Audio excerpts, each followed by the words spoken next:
ಎಲ್ಲ ಮಕ್ಕಳು ಕೂಡ ಈ ಒಂದು ಅಪ್ರೆಂಟಿಸ್ಶಿಪ್ ತರಬೇತಿನ ಪಡ್ಕೊಂಡಾಗ ಅವ್ರಿಗೆ ಕಂಪನಿಯಿಂದ ಸಿಗುವಂಥ ಸ್ಟೈಪಂಡ್ ವ್ಯವಸ್ಥೆ ಕೂಡ ಏನಿದೆ, ಮತ್ತು ಎಂಪ್ಲಾಯರ್ಗೆ ಒಂದು DBT ವ್ಯವಸ್ಥೆ ಅಂತ ಇದೆ, ಅದರಲ್ಲಿ ಅಪ್ ಟು 1500 ರೂಪಾಯಿ ತನಕ ಎಂಪ್ಲಾಯರ್ಗಳಿಗೆ ಒಂದು ಸರ್ಕಾರದಿಂದ ಒಂದು ರಿಯಂಬರ್ಸ್ಮೆಂಟ್ ಯೋಜನೆ ಕೂಡ ಇದೆ.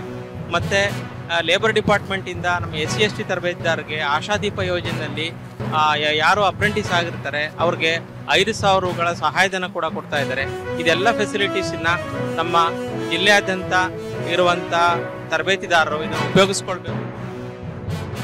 ಒಂದು ಅಂಡರ್ಸ್ಟ್ಯಾಂಡಿಂಗ್ ಅರ್ಥ ಆಗುತ್ತೆ. ಸೊ ಯಾವ ಪ್ಲ್ಯಾಟ್ಫಾರ್ಮಲ್ಲಿ ಹುಡುಗರು ಮಕ್ಕಳು ಬಂದಾಗ ಅಪ್ರೆಂಟಿಸ್ಶಿಪ್ನ ಜಾಯಿನ್ ಆಗ್ಬೋದು ಟ್ರೈನಿಂಗ್ನ ಅಂತ ಹೇಳಿ ಈಸಿಯಾಗಿ ಇಂಡಸ್ಟ್ರಿ ಅವರಿಗೆ ಅರ್ಥ ಆಗ್ಬೋದು.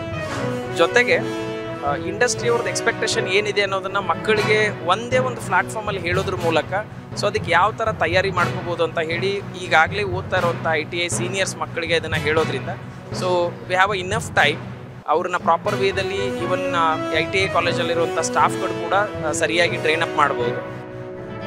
ಅಪ್ರೆಂಟಿಸ್ಶಿಪ್ ಮಾಡಾದ್ಮೇಲೆ ಇಲ್ಲೇ ಕಂಪ್ನಿಗಳಿಗೆ ಅವರೇ ಎಂಪ್ಲಾಯ್ ತಗೋತಾರೆ. ಬೇರೆ ವೇಕೆನ್ಸಿ ಇದ್ದರೆ ಅಲ್ಲೂ ತಗೋತಾರೆ. ಅಂದರೆ ಬೇರೆ ಕಡೆ ಹೋಗಿ ಕೆಲಸಕ್ಕೆ ಹುಡ್ಕೋ ಅಂಥದ್ದು ಸರ್ಚ್ ಮಾಡೋ ಅಲಿಯೋವಂಥದ್ದು ಏನಿರಲ್ಲ, ಅಲ್ಲೇ ನಾವು ಜಾಬ್ನ ಕಂಟಿನ್ಯೂ ಮಾಡ್ಬೋದು. ಇದರಿಂದ ತುಂಬ ಯೂಸ್ ಆಗುತ್ತೆ. ಅಂದರೆ ಡಿಗ್ರಿ ITI ಅದು ಮುಗಿಸ್ಕೊಂಡು ಬಂದಿರೋರಿಗೆ ಬೇಗ ಒಂದು ಕೆಲಸ ಸಿಗೋ ಥರ ಯೂಸ್ ಆಗುತ್ತೆ. ನಾವು ಡಿಗ್ರಿ ಮಾಡಾದ್ಮೇಲೆ ಬೇರೆ ಕಡೆ ಕೆಲಸಕ್ಕೆ ಅಲಿಯುವಂಥ ಪರಿಸ್ಥಿತಿ ಇಲ್ಲ. ಇಲ್ಲಿ ನಾವು ಇಂಟರ್ವ್ಯೂ ಕೊಡೋದ್ರಿಂದ ಒಂದು ಇಯರ್ ಅವ್ರು ತರಬೇತಿಯನ್ನು ಕೊಡ್ತಾರೆ. ಟ್ರೈನಿಂಗ್ ಮಾಡಾದ್ಮೇಲೆ ಅಲ್ಲೇ ವೇಕೆನ್ಸಿ ಇದ್ದರೆ ನಮ್ಮನ್ನ ಕೆಲಸಕ್ಕೆ ತಗೋತಾರೆ. ಅದಾದಮೇಲೆ ಸ್ಟೈಪಂಡ್ ಕೂಡ ನಮಗೆ ಕೊಡ್ತಾರೆ. ಇದರಿಂದ ನಮ್ಗೆ ತುಂಬ ಯೂಸ್ ಆಗುತ್ತೆ. ITI ಮಾಡಿರೋರಿಗೆ, ಡಿಗ್ರಿ ಮಾಡಿರೋರಿಗೆ, ಯಾರ್ಯಾರು ಕೆಲಸ ಇಲ್ಲ ನಾವು ಹುಡ್ಕೊಂಡು ಹೋಗ್ಬೇಕು ಅನ್ನೋರಿಗೆಲ್ಲ ಫುಲ್ ಯೂಸ್ಫುಲ್ ಆಗುತ್ತೆ.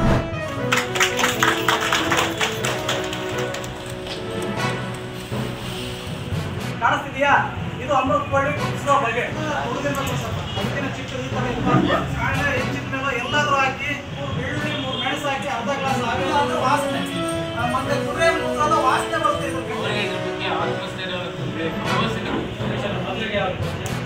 ಗಾಲ್ ಬ್ಲಾಡರ್ ಸ್ಟೋನ್ ಅನ್ನು ಸುಲಭವಾಗಿ ಹರಡಕ್ಕೆ ಅದು ಉತ್ತಮವಾಗಿ ನಿರ್ವಹಿಸಿದ್ರು.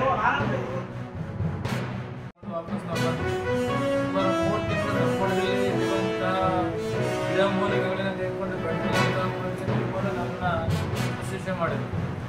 ಅಂದರೆ ನಮ್ಮ ಆಹಾರ ಪದ್ಧತಿ, ನಮ್ಮ ಪರಿಸರನೂ ಕೂಡ ಔಷಧಿ ಗುಣಗಳಿಂದ ತುಂಬಿರುವಂಥ ಇವತ್ತು ಆಹಾರ ತೆಗೆದುಕೊಂಡ್ರೆ ಔಷಧಿ ಒಳಗೆ ಹೆಚ್ಚಿ ನಾವು ಮೆಡಿಸನ್ ಮೂಲಕ ಇವತ್ತು ಆ ಆರೋಗ್ಯನ ಖರೀದಿ ಮಾಡಬೇಕು. ಅಂದರೆ ಭಾರತೀಯರ ಆಹಾರ ಹೇಗಿದೆ ಅಂತಂದರೆ ಎಲ್ಲ ಗಿಡ ಮೂಲಿಕೆಗಳನ್ನು ಕೂಡ ಆರೋಗ್ಯದಲ್ಲಿ ಬೆಳೆಸ್ಕೊಳ್ತೀವಿ. ಇವೆಲ್ಲ ಪದ್ಧತಿಯನ್ನು ಹಿಂದೆ ಕಂಡುಕೊಂಡಿರೋಂಥರು ತುರ್ತು ಚಿಕಿತ್ಸೆಯನ್ನು ಕೊಡ್ತಾರೆ. ಫಸ್ಟ್ ಏಡ್ ಅಲ್ವಾ? ಪ್ರಥಮ ಚಿಕಿತ್ಸೆಯನ್ನು ಮೊದಲನೇ ಬಾರಿಗೆ ನಮ್ಮ ನಾಟಿ ವೈದ್ಯರು ಕೊಡೋದ್ರಿಂದ ಎಷ್ಟೋ ಅಲ್ಲಿನ ಜೀವ ಹೋಗುವಂಥ ಪ್ರಾಣಿಗಳು ಉಳ್ಕೊಳ್ತವೆ. ನೀವೆಲ್ಲರೂ ಸಹ ಗಮನಿಸಿರ್ಬೋದು, ನಮ್ಮ ನಾಟಿ ವೈದ್ಯರು ಇತ್ತೀಚೆಗೆ ತುಂಬ ಕಮ್ಮಿ ಅಲ್ವಾ? ಎಲ್ಲ ಕಡೆನೂ ಸಹ ನಾಟಿ ವೈದ್ಯರು ಸಿಗಲ್ಲ. ಅವರಿಗೆ ಪಾಂಡಿತ್ಯದ್ದು ಕಮ್ಮಿ ಇದೆ. ಕಾರಣ ಏನಪ್ಪ ಅಂದರೆ ಅದು ವಂಶ ಪಾರಂಪರ್ಯವಾಗಿ ಬಂದಂಥ ವಿದ್ಯೆ. ಆಕಾರ ಹೃದಯಾಕಾರ ಇರುತ್ತೆ. ಇದನ್ನು ಗುರುತಿಸುವ ಬಗ್ಗೆ ಹೀಗಿದೆ ಅಮೃತಬಳ್ಳಿ. ಇದೇ ಥರ ಎಲೆಗಳು ಸಾಕಷ್ಟು ಇರ್ತವೆ. ಇನ್ನು ಒಂದು ಉಗುಳೆ ಬಳ್ಳಿ ಆಡು ಸೋಗೆ, ಮೂತ್ರ ಮಾಡುವ ಜಾಗಕ್ಕೆ ಸೋಗೆ ಅಂತ ಹೇಳ್ತಾರೆ ನಮ್ಮ ಹಿರಿಯರು. ಆನಂತರ ವಾಸ ಅಂತ ಸಂಸ್ಕೃತದಲ್ಲಿ ಹೇಳ್ತಾರೆ, ವಾಸಕ ಅಂತ ಹೇಳ್ತಾರೆ. ಅಡ್ಸಾಲ, ಅಡ್ಸರ್ಗು ಎಲ್ಲ ಮೂಲಿಕೆಗಳನ್ನು ಇಂಥ ಔಷಧಿಗೆ ಬರುತ್ತೆ ಅಂತೇಳಿ ಕಂಡುಹಿಡಿತಕ್ಕಂಥ ಮಹಾ ವ್ಯಕ್ತಿ. ಈಗ 2000-3000 ವರ್ಷ ಹಿಂದೆ ಅಂತ ನಮಗೆ